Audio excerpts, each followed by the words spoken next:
संपूर्ण क्रांति के नायक जयप्रकाश नारायण ने जून महीने में ही आंदोलन की शुरुआत की थी और अब जबकि भाजपा के विरोध में एक गठबंधन तैयार हो रहा है तो उसकी पहली बैठक भी जून महीने में आयोजित की जा रही है। वो भी 12 जून की तारीख मुकर्रर की गई है। सवाल ये उठता है कि इसी तारीख को बैठक क्यों आयोजित की जा रही है।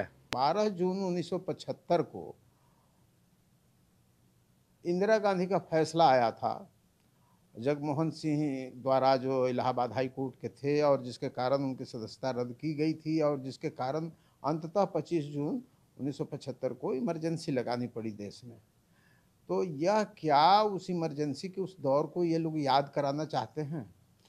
और कांग्रेस कितनी होशियार है या नासमझ है, पता नहीं क्या है कि इस पर इसने कोई एतराज़ नहीं व्यक्त किया।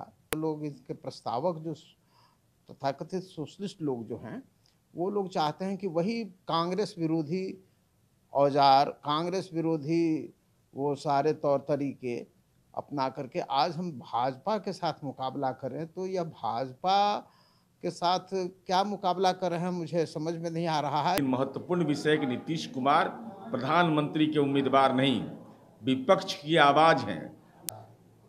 देखिए, उस समय के दौर में लोकनायक जयप्रकाश नारायण क्या थे? विपक्ष की आवाज थे। तो आज माननीय नीतीश कुमार जी प्रधानमंत्री के उम्मीदवार नहीं, विपक्ष की आवाज है।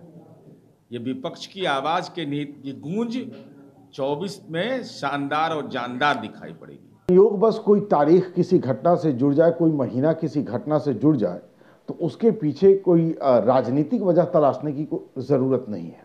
एक प्रक्रिया चल रही है, काफी पहले से प्रक्रिया चल रही है। पहले भी कई दौर की मुलाकातें हो चुकी हैं, बैठकें हो चुकी हैं, फिर उसी कड़ी में एक और बैठक की तारीख निर्धारित हुई है। इसको ऐसे जोड़ के नहीं देखा जा सकता है। जयप्रकाश नारायण जी के ये वो शिष्य हैं जो उनके सपना को तोड़ने वाले लोग हैं, उनके विचारधारा से गद्दारी करने वाले लोग हैं। बिहार की जनता पूछेगी कि क्या अधिकार है जिस लोहिया और जेपी ने जिस कांग्रेस के विरुद्ध में आंदोलन शुरू किया था, एक वातावरण बनाया था, उसी कांग्रेस के गोद में बैठकर जेपी का नाम लेने का क्या अधिकार है। 12 जून को राजधानी पटना में तमाम भाजपा विरोधी नेताओं और दलों का जमावड़ा लगेगा। कांग्रेस के लिए स्थिति थोड़ी असहज होने वाली है क्योंकि 12 जून को ही स्वर्गीय इंदिरा गांधी ने देश में आपातकाल की घोषणा की थी। ऐसे में सवाल ये उठता है कि इस तारीख का चयन क्यों किया गया है और कांग्रेस के लिए स्थिति कितनी सहज है। रंजीत, ईटीवी भारत, पटना।